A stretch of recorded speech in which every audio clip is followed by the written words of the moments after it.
উফ, আল্লাহ। এই তোমার জন্য সব হইছে। আমাদের প্রাইভেট কার নষ্ট হয়েছে তো কি হয়েছে? তোমার কত করে বললাম যে অন্য একটা প্রাইভেট কার ভাড়া করো, তা না, এই পিচ্চি ছেলে রিক্সার মধ্যে নিয়ে আসছে আমারে। এই চুপ করো তো, এত কথা বলতেছো কেন? দেখতেই তো পারতেছো ছোট একটা ছেলে রিক্সা চালাইতেছে, হয়তো কন্ট্রোল করতে পারে নাই, তাই আমরা পড়ে গেছি। আচ্ছা বাবু, তুমি এই অল্প বয়সে রিক্সা চালাইতেছো, তোমাদের পরিবারে কে কে আছে? স্যার, আমার বাবা মা কেউ নাই, আমার শুধু দাদা আছে। আমার দাদা অসুস্থ, আমি এতিম। কি বলছো? তুমি এতিম? তোমার বাড়িতে শুধু তোমার দাদা আছে? আচ্ছা, তোমার বাড়িটা কোথায়? ম্যাডাম, আমার বাড়ি এই যে সামনে, এই যে সামনে। তুমি কি তোমার বাড়িতে আমাকে একটু নিয়ে যেতে পারবা? আচ্ছা ম্যাডাম, চলেন।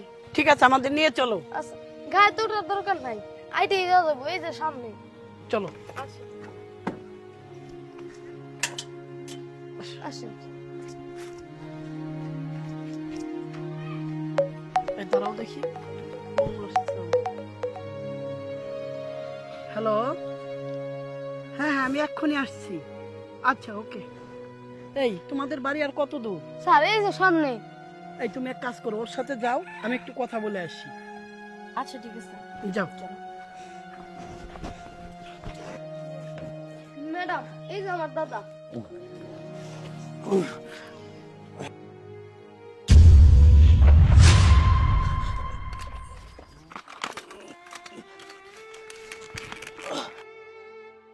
বৌমা, তুমি?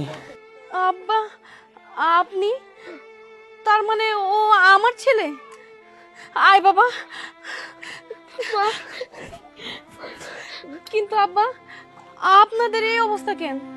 বৌমা, আমরা গরিব অসহায় বইলা তুমি আমার পোলাটা আর শিশু বাচ্চাটা রাইখা তুমি অন্য জায়গায় বিয়া বইলা। এই শিশু বাচ্চাটা নিয়ে আমি যে কিভাবে চলছি একমাত্র আমি জানি, আর আমার আল্লাহ জানে।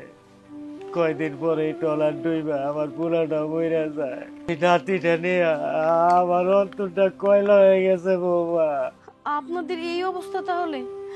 আব্বা, আমি দেশের বাইরে চলে গেছিলাম, সেখানে যাও আপনাদের সাথে অনেক যোগাযোগ করার চেষ্টা করছি, কিন্তু আপনাদের কাউরেই খুঁজে পাইনি। আমি কিছুদিন হলো দেশে আসছি, দেশে আইসাও আপনাদের অনেক খোঁজাখুঁজি করেছি, কিন্তু কোথাও খুঁজে পাইনি।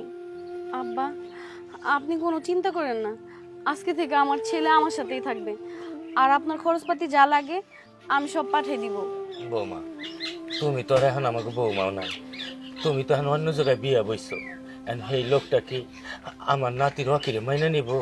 অবশ্যই মেনে নেব। এটা আপনি কি বলছেন নীলা? তুমি যে সিদ্ধান্ত নিয়েছো এটাই আমার সিদ্ধান্ত, সমস্যা নাই। বাবা, আলহামদুলিল্লাহ, আমি খুব খুশি হয়েছি, কারণ এই নাতিটার দায়িত্ব যে আপনি নিছেন, এখন আমি মরে গেলেও আমার কোনো দুঃখ থাকবো না। আব্বা, তাহলে আমি আমার ছেলেকে আমার সাথে নিয়ে যাচ্ছি, ওর আজকে থেকে আর অটো রিক্সা চালাইতে হবে না।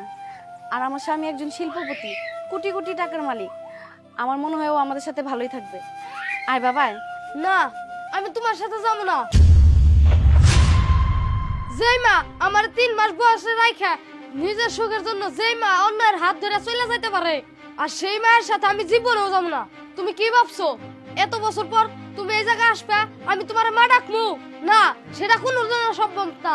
যে দাদা আমার কষ্ট করে মানুষ করছে সেই দাদার আমি ফালায় কোনোদিনও যাইতে পারবো না। তুমি এখান থেকে এই মুহূর্তে চলে যাও, যাও কইতেছি। রকি, তুই এটা কি কইতেছ? মার লোকে এরকম করে বেদবি করতে হয়? বেদবি করন লাগে না।